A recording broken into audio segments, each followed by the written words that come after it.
we got some chickens that are hatching, finishing hatching up today. We're going to go ahead and get them into the brooder. And what we like to do is start them off in this old water tank. Now this is perfect for like 10-day-old or 1 to 10-day-old chicks. It's nice and small, easy to keep warm, easy to keep out of the elements. And these stock tanks are pretty cheap. I think they're like 30 or 40 bucks each, and they last a long time. This one had water in it, that's why there's rust. It's perfectly fine. Let me show you guys how I get this ready to go, and then let's see how easy it is.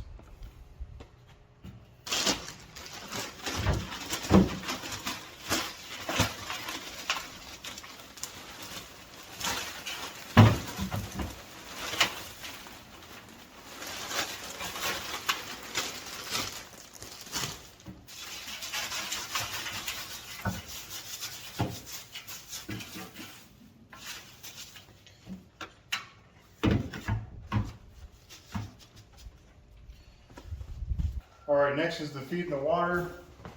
We like to use 2 of these to start off with, just so that all the chicks get plenty of feed. And we use a typical water. Now we keep all our feed in a rollable garbage can. It's just easier to move around if we need it over here or over there. And then we just have a little scoop in here.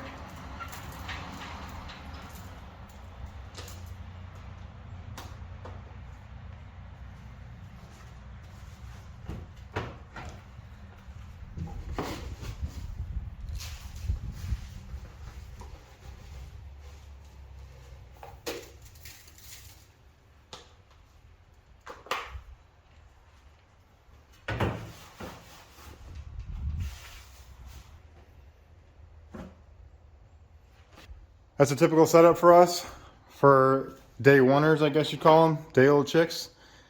So it'll just be like that, and they'll stay in here, no lid, nothing like that, for about 10 days. Once they get to 10 days, we'll jump them up to this coop, or this brooder. And depending on the amount of chickens we have a divider in here we can remove, and then we have the rest of this. I'm using the storage on top right now just because that's what we do. So yeah, it's pretty easy to do this stuff, and I'll get the chicks out here a little bit later on tonight, and I'll show you guys what that looks like. All right, so it's that time. It's day 21. We're gonna pop these guys out.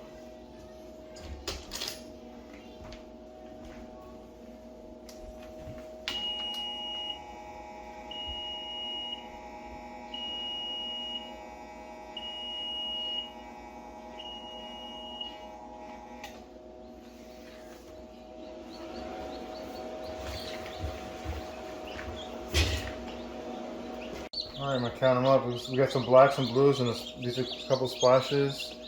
We got 1, 2. It's like 3 that might be olive eggers. So I'm just gonna grab them and throw them in this bucket.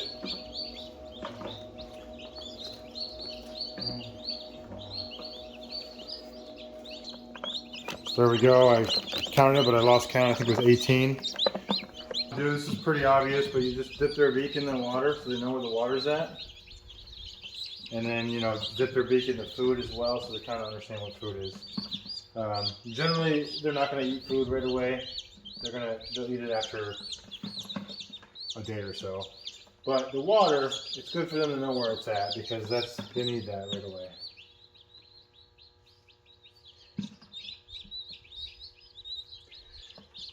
I'm going to put them right under the heat lamp. We're in our garage. It's not very cold tonight, but still, they need to know where this heat source is. It's important. And it's going to get dark in here when I shut off the lights, so I'd like to definitely have them underneath this lamp so they don't wander too far. That's the only thing about having a big brooder with a little bit of chicks, is a chick could easily wander to the other side of the brooder and get lost and then die from being too cold. And I've seen it happen before. So you definitely want to, that's why we keep them in this nice little small one at first. And then we'll push them into a bigger one later on.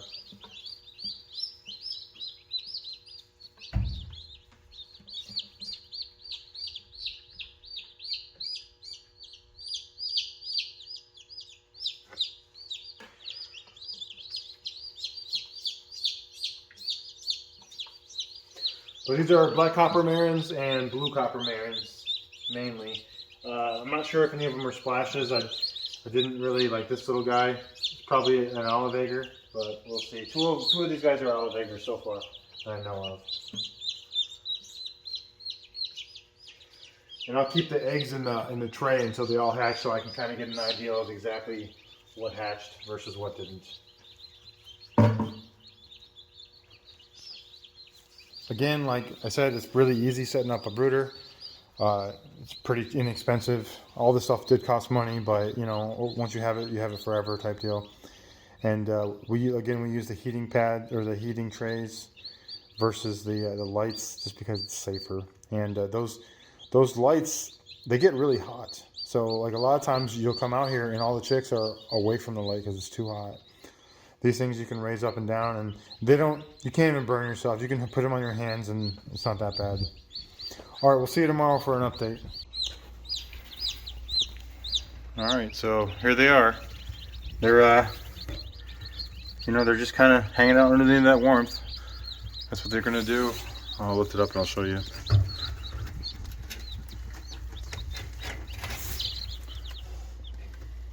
There's 20 of them.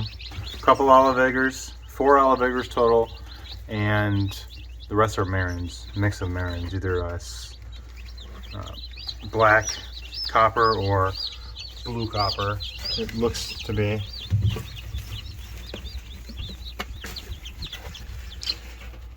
But they're little fluffy guys. They look pretty good. We got some really good parent stock, and you can see the legs. This is parent stock. This is one of our roosters. He's a blue copper marin. He's a really good looking bird. It's huge too. Probably about 8 or 9 pounds right now. Still growing. He's only, I'd say he's only 6 or 7 months old. So he's got a little bit of some frostbite going on, but you know, nothing you can do about that. Not out here anyways. Good color, I think. I like them. This is one of the hens. This is a black copper marin. She's really good looking too. Really good coloring in the neck area, the copper, and got some good feet feathering. And I'll show you one of the blues we got. This is a blue marin. She's not copper in the neck, so she's just blue. She has nice feathering as well on her feet. Looks really good. These are all pretty good sized birds too. She's probably 6 to 7 pounds right now, and she's a little bit older, probably about a year. Very good bird though, very big. They lay some great eggs too, really dark eggs and big. Large to jumbo on the egg scale.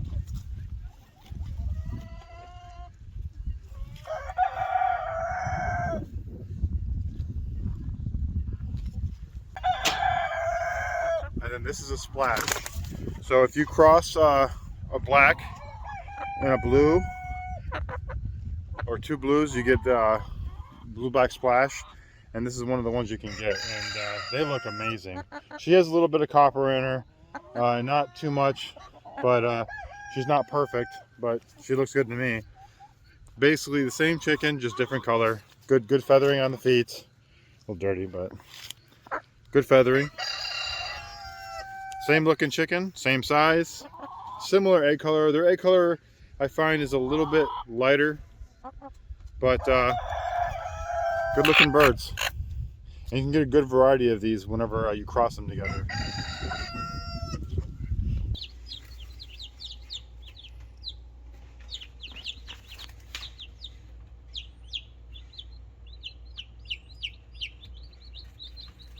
Come on, do something.